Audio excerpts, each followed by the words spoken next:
ইফালে অলপ মিলামিলি কৰি বহিলে পাই যাব এনেকৈ একেলগে বহিব হ'ব যে তাতে কাজিয়া নকৰিবি তালাতালি নকৰিবি ধুনীয়াকৈ বহা আৰু মনোযোগ দিবা মই আজি তোমালোকক সংখ্যা ধাৰণা কৰিম সংখ্যা মানে বুজি পাইছানে তোমালোকে আমি যে 1 2 3 4 এনেকৈ যে গণনা কৰোঁ এইটোকে আমি সাধাৰণতে কি কওঁ সংখ্যা বুলি কওঁ 1 2 3 4 টো কি আমি আজি জানিম হয়নে মই কেইটামান বস্তু আনিছিলোঁ তোমালোকে এই বস্তুটো চিনি পায়নে পাই কি বস্তু এইটো গছৰ পাত হয়নে নহয় আমি আজি গছৰ পাতেৰে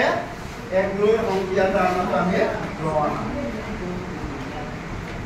এইটো দেখিছানে এইটো দেখিছানে কি দেখিছা তোমালোকে ইয়াত গছৰ পাতৰ ছবি হয়নে নহয় গতিকে আমি ইয়াৰ পৰাই আমি 1 2 কি বস্তু আমি জানিম আহকচোন অনিল আহা তুমি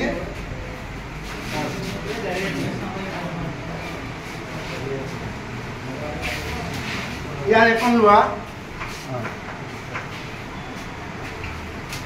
এইটো কি বুলি ক'লা গছৰ পাত ইয়াৰ লগত তুমি এটা আঠা লগাই দিয়কচোন আছে লগাই দিয়া সমানকে লগাই দিয়া এনে ওপৰত ওপৰত ওপৰত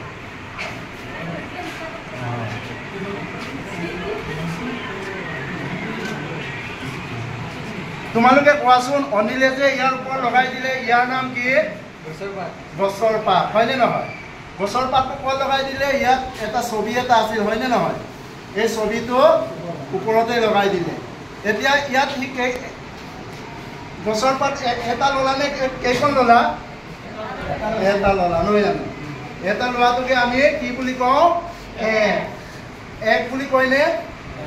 এক বুলি কয় হয়নে নহয় আৰু এই একটোকে আমি কি চিন আকাৰত এনেকৈ লিখো দেখিছানে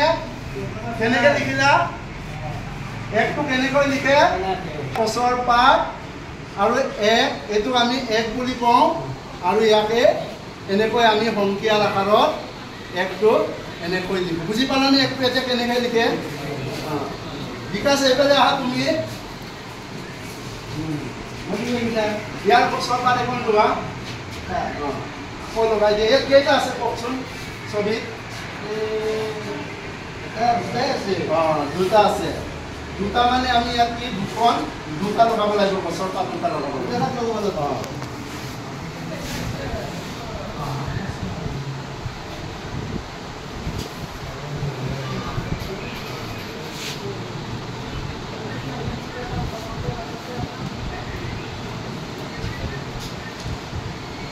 এতিয়া বিকাশে কেইখন গছৰ পাত লগালে ইয়াত হেৰি গ'ল কি বুলি কয় দুই দুই মানে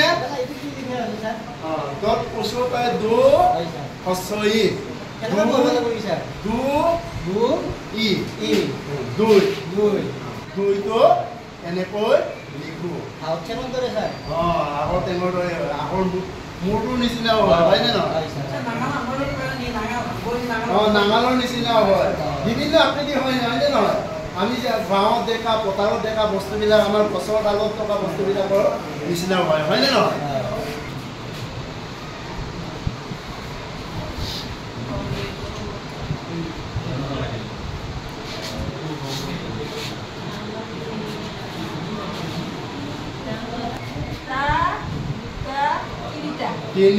তিনিটা গছৰ পাত লগালে অনিতাই হয়নে নহয় গছৰ পাত কেইটা লগালে তিনিটা গতিকে এইটো আমি কি বুলি মাতিম তিনি কোৱাচোন সকলোৱে একেলগে তিনি আকৌ এবাৰ কওকচোন তিনি আৰু এইটো দেখিছানে এইটো কিবা বুজি পাইছা আমি যে এতিয়া তিনি ক'লো এই তিনিটোকে আমি সংখ্যাৰ আকাৰত এনেকৈ লিখো গণিতত আছে হয়নে নহয় দন্ত্যত্ব আছে নেকি দন্ত্যত্বৰ আকৌ ওপৰত যে আছ এটা আছে নে নাই গতিকে দন্তীয়াটোৰ ওপৰত আছে এটা আছে ইয়াত নাই গতিকে এইটো 3 ওপৰত যদি 8ডাল থাকে দন্তীয়াটো এইটো বুজে পাৰি নেকি আজিৰ পৰা মনত ৰাখিম দেই এতিয়া ইয়াত যে ছবি কেইটা দেখা পাইছে তুমি কওকচোন গছৰ পাতৰ ছবি নিচাৰ কালি বেহা লাগিছিল নাপায় এইবোৰ বেয়া কথাও ক'ব নাপায় এইবোৰ সৰুচোন ব্ৰতেনে কেইখন ইয়াত গছৰ পাত লগালে হিচাপ কৰি চাওকচোন 1 2 3 4 4টা লগালে হয়নে নহয় ইয়াত গছৰ পাত কেইটা লগালে 4টা ইয়াকে কয় কি চাৰি এনেকৈ লিখো সংখ্যাৰ আকাৰত কেনেকৈ লিখো 4টো এনে দেখিলানে সকলোৱে এটা লিখিব পাৰিবানে এইটো পাৰিছা ঘৰত আৰু চেষ্টা কৰিবা এনেকৈ কিটো নিচিনা